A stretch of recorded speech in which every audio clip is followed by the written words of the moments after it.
Well, the new Prime Minister of the United Kingdom will be announced on Monday. The leading candidate in the polls to replace Boris Johnson is the Foreign Minister Liz Truss. The underdog is former Chancellor Rishi Sunak.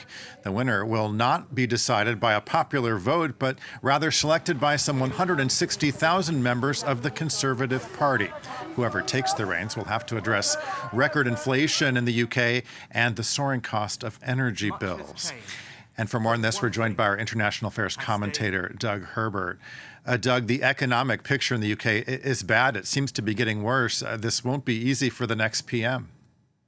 No, not at all. And forgive me if I sound a little dramatic or melodramatic, but Britons are right now literally in what some have called an economic cataclysm, even though you might not know that by listening to the political debates, which have brushed aside really the magnitude of the economic emergency that they're facing. There's the worst cost of living crisis. That is the household budgets being squeezed dry to the bone as food and fuel prices soar, really 80% or so. I want to bring up just a few, key points here to give you an idea of the economy. And this is just sort of a few cherry-picked points. It hardly even gives the broader picture. But you see those household budgets there soaring. Energy prices, they're being hit everywhere, but Britain's taking it especially hard, 80% or more. Goldman Sachs predicting that inflation, now at over 9%, could reach 22% by early next year. And by just the autumn of this year, by October, it could be around 14%.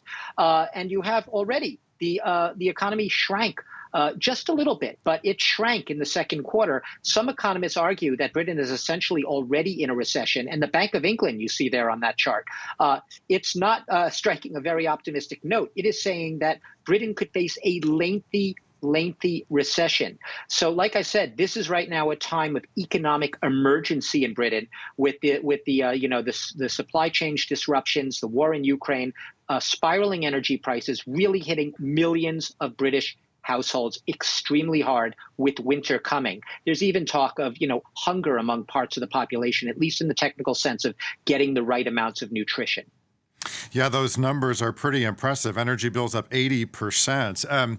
So given the state of things, Doug, what do these two candidates propose to deal with the economy? Not much to face the crisis, to be honest.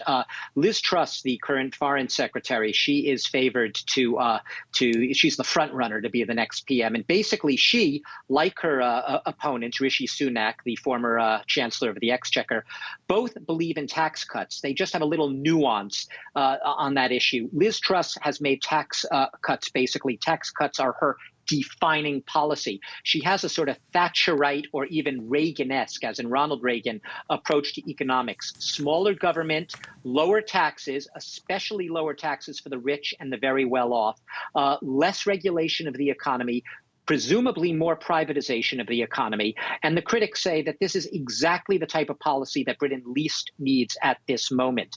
There had been some proposals in some quarters, at least tax the big energy giants. Some of the big FTSE companies, the UK major stock market has basically gone up about 40%. CEOs, CEO salaries have gone up about 40%. The rich are doing very well right now in Britain, the very richest. The poor are not going to be seeing any benefits, especially from the policies of a Liz Truss if she's elected. And there are a lot of warnings, dire warnings, that her policies will take a hammer blow even further to some of those statistics I already showed you, whether we're talking about inflation or the impact on ordinary households. So no windfall taxes on big energy companies, as some have suggested, more deregulation of the economy, more privatization, and basically and fewer taxes for the well-off.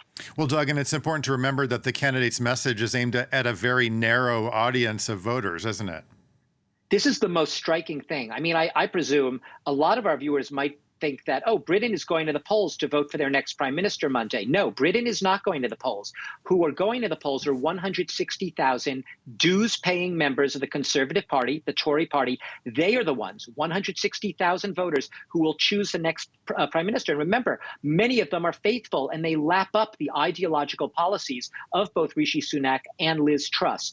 What you have left out of this equation at this economic emergency moment in Britain's history is that there are 47.6 million registered voters as of the last parliamentary elections, and you have literally over 47 million voters who will not have a say in this election. It's left down to a you can do the math, 0.001% of the British population who are going to be choosing a prime minister whom many economists warn has the worst possible policies for the problems that Britain, the fast-growing problems that Britain is currently facing. Okay, we'll leave it there. International affairs commentator Doug Herbert. Doug, thanks as always.